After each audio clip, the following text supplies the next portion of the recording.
Our State of the U.S. segment tonight, President-elect Donald Trump held his first press conference since he won the election this morning. His last one prior to this morning was last July on the campaign trail. Incoming Press Secretary Sean Spicer opened the event, followed by Vice President-elect Mike Pence, and finally President-elect Donald Trump himself. He wasted no time in addressing the latest accusations, the unverified dossier alleging Russia is holding information against him. Take a look. I think it was disgraceful that the intelligence agencies allowed any information that turned out to be so false and fake out. I think it's a disgrace. And I say that, and that's something that Nazi Germany would have done and did do. I think it's a disgrace. That information that was false and fake and never happened got released to the public. As far as BuzzFeed, which is a failing pile of garbage, writing it, I think they're going to suffer the consequences. They already are. And as far as CNN going out of their way to build it up, and by the way, we just found out I was coming down, Michael Cohen. Michael Cohen is a very talented lawyer. He's a good lawyer in my firm. It was just reported that it wasn't this Michael Cohen they were talking about. So all night long, it's Michael Cohen. I said, I want to see your passport. He brings his passport to my office. I say, hey, wait a minute. He didn't leave the country. Joining me now, proprietor and founder of ReaganBaby.com, Megan Barth. Megan, hi, how are you? I'm doing great, Liz. How about yourself? I'm doing well. Thanks for being here. Megan, I said this in the segment right before this. This is a phenomenal story. This is extraordinary. I mean, Donald Trump's press conference this morning, it started with Sean Spicer. He said that this was information dropped by a blog hostile to Donald Trump. It was totally unsubstantiated.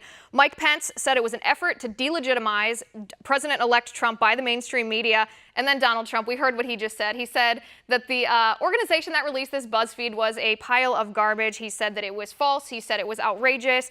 But Megan, my question to you, Democratic leaders, the leaders of the Democratic Party, this includes, by the way, President Obama himself and Hillary Clinton, they have been the ones who have been crying foul about fake news for the past year. Where are they condemning this?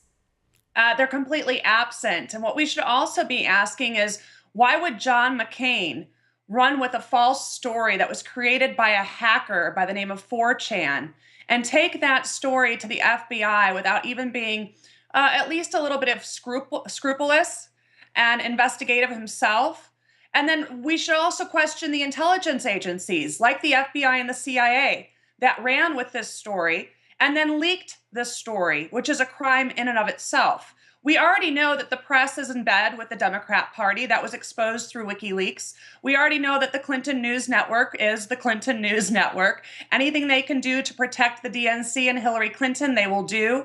And as consumers of news, we should really be suspect, more so than the journalists, so-called journalists, in order to find what's real news and what's fake news. And the fake news has just been proven to us by running this fabricated story. Right, it's almost unbelievable the level of hypocrisy here that these leaders for so many months, the Democratic leaders, they even blamed Hillary Clinton's loss on fake news. And then this is not clickbait like, oh, watch this video of President Obama falling off a bicycle. Everyone knows that that is not true.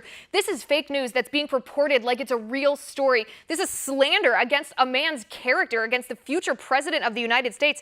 It's unbelievable. And I guess I wouldn't put BuzzFeed and CNN in the same category here. BuzzFeed published the actual dossier.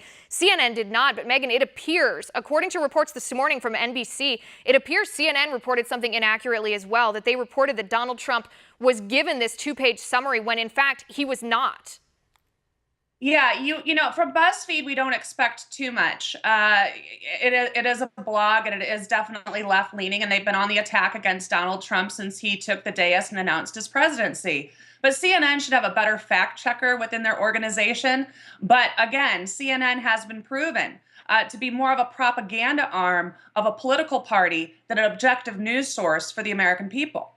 Right, and I think Trump handled this press conference brilliantly. He did this before at that press conference, perhaps his last press conference, where he said he was going to comment on his birther remarks towards President Obama, and instead he trotted out all those veterans to say that they endorsed him on national security and military. I thought he did the same sort of thing with this press conference. He adequately addressed this fake news story, and then he moved on to what he's been doing the last 2 months since he's been elected, and what he's going to do in the next 2 weeks, and then what he's going to do in the 2 weeks after that.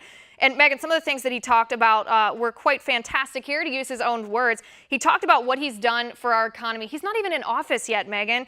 And he's talked about the car companies, Chrysler, Ford. He hopes General Motors will follow. All these jobs that have been saved. And of course, he said again that he's going to be the greatest job creator God has ever made.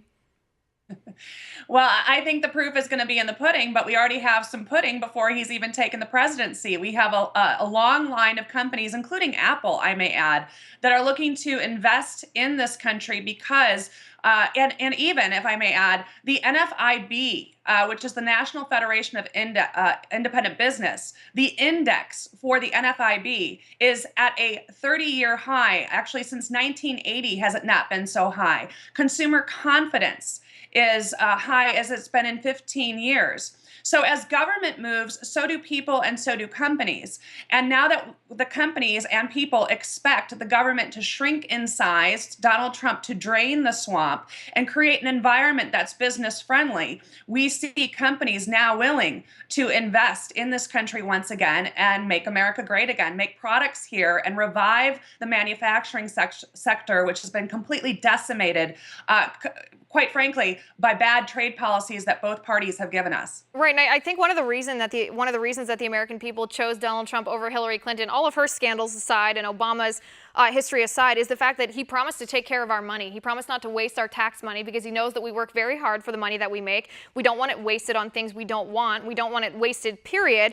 And he mentioned another way that he was holding government accountable, that he demonstrated how he's being responsible with our money when he talked about the F-35 fighter jets. That's been a scandal, Megan, for quite some time. They're way behind schedule. It's cost billions of dollars over budget. And he said it was outrageous, that he's going to bring some competition back in it, get the price down, and stop the gross neglect of our taxpayer money being wasted like this.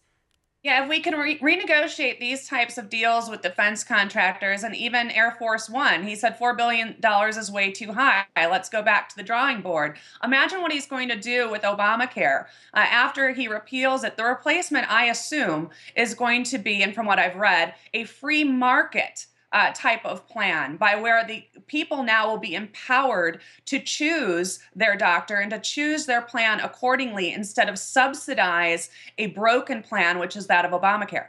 Right, and that I can't wait for. That I hope happens within the first 10 days. Megan, we're out of time, but thank you so much for being here. It's always great to talk to you. All right, guys, our next tipping point with Carter Turner. Obama's legacy speech last night was a tearjerker. Yes, we did, he claimed. But what did he do? Stay with us for the answer.